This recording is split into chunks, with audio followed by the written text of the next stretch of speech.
Salut, bienvenue sur Picomat. Dans cette vidéo, je vais t'expliquer comment mettre en équation. Donc on va faire ça avec de la géométrie. Il n'y a pas besoin d'être bon en géométrie, en fait, il suffit de faire un schéma. Mettre en équation, en fait, tu as un problème, et puis il faut arriver à quelque chose, je sais pas moi, qui ressemble à ça. Voilà, et puis tu arrives à une équation avec x dedans, tu résous et tu trouves la solution de ton problème. Donc pour arriver à écrire une équation, bah, il faut réfléchir avant. Donc ce que je te propose de faire, c'est de faire ça de façon géométrique. On va faire un petit schéma avec des traits pour nous amener à l'équation. Parce qu'en fait, c'est ce qu'il y a de plus difficile. Après, le reste, c'est que du calcul.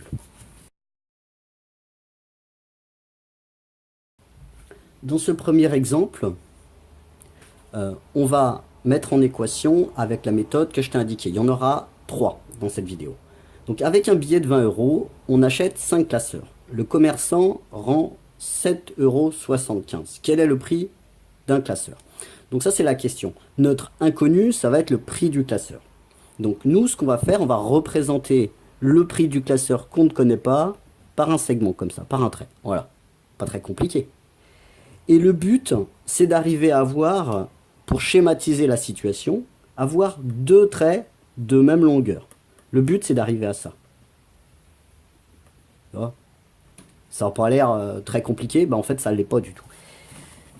Donc nous, ce qu'on veut, c'est arriver à avoir 2 traits qui vont représenter la situation, et grâce à ça, on va trouver quasiment instantanément notre équation. Alors comment est-ce qu'on va faire? On regarde l'énoncé. Avec un billet de 20 euros, on achète 5 classeurs. Donc je dois avoir 2 traits de même longueur. Le premier trait, je vais mettre 20 euros au-dessus. Ça veut dire que le premier trait, il représente l'argent que j'avais au départ. Avant d'acheter quoi que ce soit, j'avais un billet de 20 euros. Le deuxième trait, il va représenter ce que j'ai acheté et la monnaie. Pas très compliqué jusque-là. Rien ne sera compliqué dans cette vidéo. Donc on achète 5 classeurs. Mais le 5 classeurs, on ne sait pas quel est le prix du classeur. D'ailleurs, c'est ce qu'on cherche.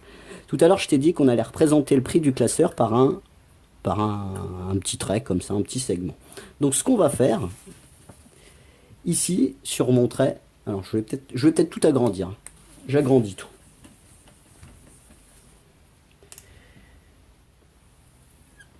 Donc ça, c'est le trait qui représente l'argent que j'avais au départ. Et ça, c'est le trait qui représente ce que j'ai après mon achat. Donc je vais avoir 5 classeurs. Alors, ici, je vais représenter un classeur. Ici, un autre. Ici, un autre. Ici, un autre. Et ici, un autre. J'en ai 5 au total. Donc ça, c'est le prix du classeur. Ça représente le prix du classeur que je ne connais pas. C'est pour ça que je n'ai pas mis de valeur devant. Et après, il y a la monnaie. On m'a rendu la monnaie. Le commerçant a rendu 7,75 €. Donc ici, je vais avoir 7,75 €. Comme on fait des maths et qu'on aime bien mettre des X pour les inconnus, le prix du classeur, on va l'appeler X. Alors, devant chaque trait, je vais mettre X. X, X, X, X. Voilà. Là, ce que j'ai fait, si ça te paraît simple, en fait, on a fait le plus dur. Voilà. On a représenté la situation avec deux segments qui font la même longueur. C'est important qu'ils fassent la même longueur parce que c'est avec ça qu'on va écrire une égalité. Donc ce qu'on a, on a 20 euros au départ qui est égal au prix de 5 classeurs plus la monnaie. Voilà, rien de très compliqué. Je peux mettre ça en équation. Alors si je mets ça en équation, je vais mettre le égal. Le égal, ça va représenter l'égalité de longueur de mes segments. Donc d'un côté, j'ai 20 euros. De l'autre côté, j'ai x plus x plus x plus x plus x. J'ai 5x plus la monnaie, plus 7,75. Voilà, j'ai mis en équation. Pas très dur, on va voir ça encore sur 2 exemples. On va peut-être le résoudre avant, quand même. Comment est-ce qu'on fait pour résoudre ça?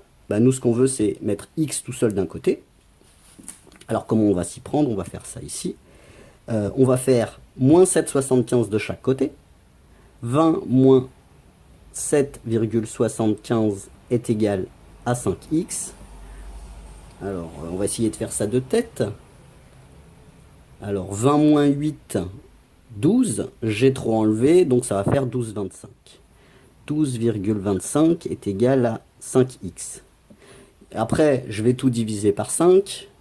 Je divise tout par 5. En fait, je divise par 10 et je multiplie par 2. Ça nous fait 2,45. Alors, je vais mettre ça. X égale 2,45. Voilà le prix d'un classeur. On passe au deuxième exemple.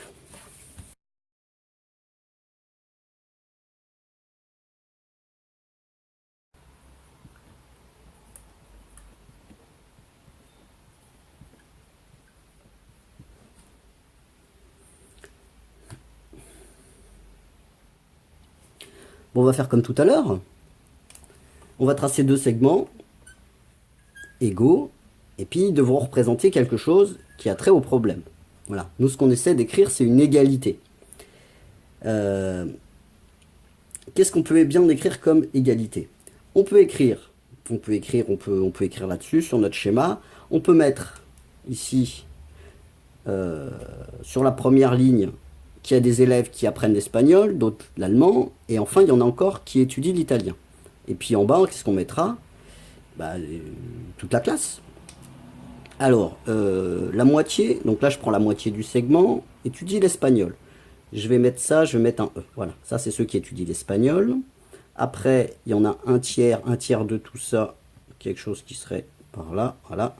Il y en a un tiers qui fait de l'allemand, et puis après, il y en a 5 qui font de l'italien. J'ai mis 5 parce que là, on connaît la valeur. Et là, en fait, là, ça va représenter quoi? Tous ceux qui font espagnol, plus tous ceux qui font allemand, plus tous ceux qui font italien, en fait, ça représente la totalité de la classe. Bon, bah, comment on va faire ça? On va appeler ça X, par exemple. Voilà. Voilà, on a choisi notre inconnu. X, c'est la totalité des élèves dans la classe, le nombre d'élèves dans la classe. Maintenant, ici, là-haut, j'ai d'autres lettres, quoi. J'ai ceux qui font espagnol et j'ai ceux qui font allemand. Je suis embêté. Je ne peux pas faire comme tout à l'heure. E, c'est les élèves qui font espagnol. Ceux qui étudient l'espagnol, on nous dit c'est la moitié des élèves de la classe. Donc c'est la moitié de X. Alors au lieu d'écrire E, bah là je vais mettre la moitié de X. Alors je peux écrire ça sous cette forme, X divisé par 2. Bon, bah on est un peu grand, on va pas écrire X divisé par 2 comme ça, on va écrire 1 demi de X. Voilà, on va mettre 1 demi de X. Après, quand on écrit l'équation, ça fait un peu plus joli. Ouais, c'est esthétique aussi, les mathématiques. Là, après, ceux qui font allemand. Ceux qui font allemand, dans l'énoncé, on nous dit c'est le tiers des élèves. Donc ça sera, comme tout à l'heure, on avait 1 demi de X pour la moitié, là, ça sera 1 tiers de X. Donc là, j'ai 1 tiers de X. Voilà. Donc si je regarde mes deux segments qui sont égaux, en haut, j'ai des nombres, enfin voilà, un nombre, ou alors des choses qui dépendent de X, et en bas, j'ai quelque chose qui dépend que de X. Donc en fait, je vais pouvoir écrire une équation où il y aura une seule inconnue qui est X. Alors si j'écris mon équation, alors ça va être quoi? Ça va être, je vais écrire ça par là, X est égal à 1 demi de X plus 1 tiers de X plus 5. Voilà. On va résoudre ça vite fait. J'ai oublié X, voilà. Là, j'ai des fractions, je vais tout mettre sur 6. Donc, j'ai 1 sixième de X égale 1 demi de... Oups, pas 1 demi, on va mettre ça sur 6. On va dire 3 sixièmes de X plus 2 sixièmes de X plus 5. Voilà. Donc là, je vais faire passer à gauche tout ce qui dépend de X. Pour faire ça, je vais faire moins 3 sixièmes de chaque côté, moins 2 sixièmes de chaque côté. Et là, j'ai écrit une bêtise et tu m'as laissé faire. T'as pas crié. Voilà, c'est 6 sixièmes, évidemment. Donc là, on va avoir 6 sixièmes de X moins 3 sixièmes de X moins 2 sixièmes de X est égal à 5. 6 moins 3 moins 2, ça nous fait, ici à gauche, il va rester 1 sixième de X qui est égal à 5. Je multiplie par 6 de chaque côté, ça me donne X égale 5 fois 6, 30. Voilà, il y a 30 élèves dans la classe. Après, on peut évidemment vérifier. La moitié des élèves qui font espagnol, c'est 15. Le tiers de ceux qui font allemand, c'est 10. 15 et 10, 25. Plus les 5 qui font italien, on tombe bien sur 30. Voilà, ça c'était le deuxième exemple. On va passer au troisième et dernier exemple.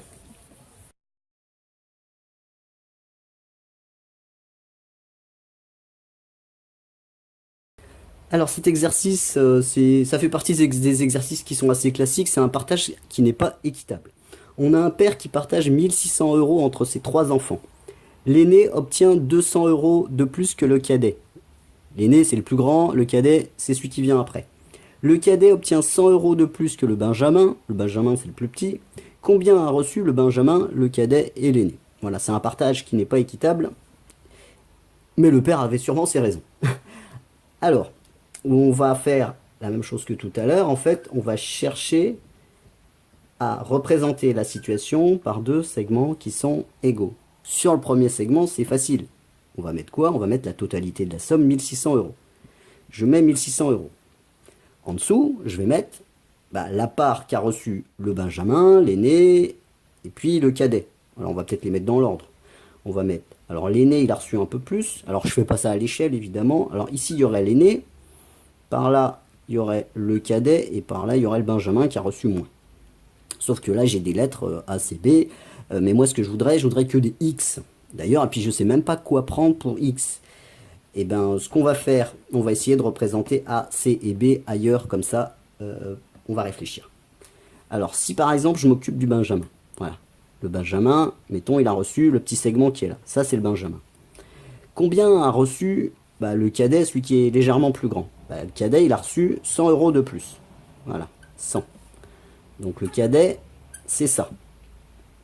Maintenant, combien a reçu l'aîné? Il a reçu 200 € de plus que le cadet. Alors on va rajouter ici 200 €. Alors est-ce que c'est visible? Oui, ça devrait aller. Voilà. Et tout ça, c'est l'aîné. Bon super. Je peux exprimer ce qu'a reçu le cadet à partir de ce qu'a reçu le benjamin. Je peux exprimer ce qu'a reçu l'aîné en fonction du cadet, mais aussi en fonction de ce qu'a reçu le benjamin. L'aîné, il a reçu, comme le benjamin, plus 100, plus 200. Plus 100, plus 200. Le cadet, il a reçu 100 de plus que le benjamin. Bon, c'est pas mal. Je vais pouvoir remplacer sur mon segment A, C, B, parce que j'ai là. Et puis, d'ailleurs, A, au lieu d'écrire A, je vais écrire B plus 100, plus 200. Au lieu d'écrire C, je vais écrire B plus 100. Et puis B, je vais laisser B. Voilà. Et mon inconnu, ça sera B, quoi. Alors, si tu veux l'appeler X, tu peux l'appeler X. Fais-toi plaisir. Alors, je vais faire un schéma un peu plus grand pour qu'on y voit quelque chose. Alors, ça, c'est les 1600 €. Alors, ce que j'écris là, comme ça, avec des petits schémas, évite de mettre ça sur un devoir. Voilà, tu fais ça au brouillon. Parce que ton prof va se dire, mais tu fais quoi? Tu fais des choses vraiment zarbi. Allez, on y va. Alors, maintenant, on va pouvoir représenter. Alors, l'aîné, combien est-ce qu'il a reçu? Il a reçu B, plus 100, plus 200. Et c'est pas à l'échelle, hein, on est d'accord. Ensuite, le cadet, il a reçu quoi? Il a reçu B, et puis il a reçu 100. Et puis après, il reste le benjamin. Ah ouais, ça se voit que j'ai pas fait le truc à l'échelle, parce que B, voilà, ça fait pas la même longueur, mais c'est pas grave. Maintenant, si tu regardes ce qu'on a, on a deux segments de même longueur. Voilà, c'est important pour pouvoir écrire une égalité après. Et en haut, on n'a qu'un nombre, et en bas, on n'a qu'une lettre, c'est B. Alors, en général, tu sais bien que les inconnus, on les appelle X. Donc, X, ça va être la somme reçue par le benjamin. Alors, ici, je vais effacer B, et je vais mettre X. Voilà. Ici, je vais mettre X. Et ici, je vais mettre X. Hop. Maintenant, si j'écris l'équation représentée par mes deux segments, qu'est-ce que je vais écrire? Je vais écrire 1600 qui est égal. Alors, X, il y en a un là, un là, un là, 3X, plus 100, plus 200, plus 100. Alors après, il suffit de résoudre. Hein, alors, on va laisser ça comme ça. 100 plus 200 plus 100, c'est 400. Quand on a une équation comme ça, on fait moins 400 de chaque côté. Et puis là, comme on veut se débarrasser du 3, on va faire diviser par 3 de chaque côté. 1200 divisé par 3, ça nous donne 400. Donc le benjamin, il a reçu 400 €. Alors Benjamin, alors je vais écrire ça quelque part en bas là. Alors évidemment, il faut mieux rédiger, hein. Là je te fais un truc à l'arrache, hein. Benjamin, 400 euros.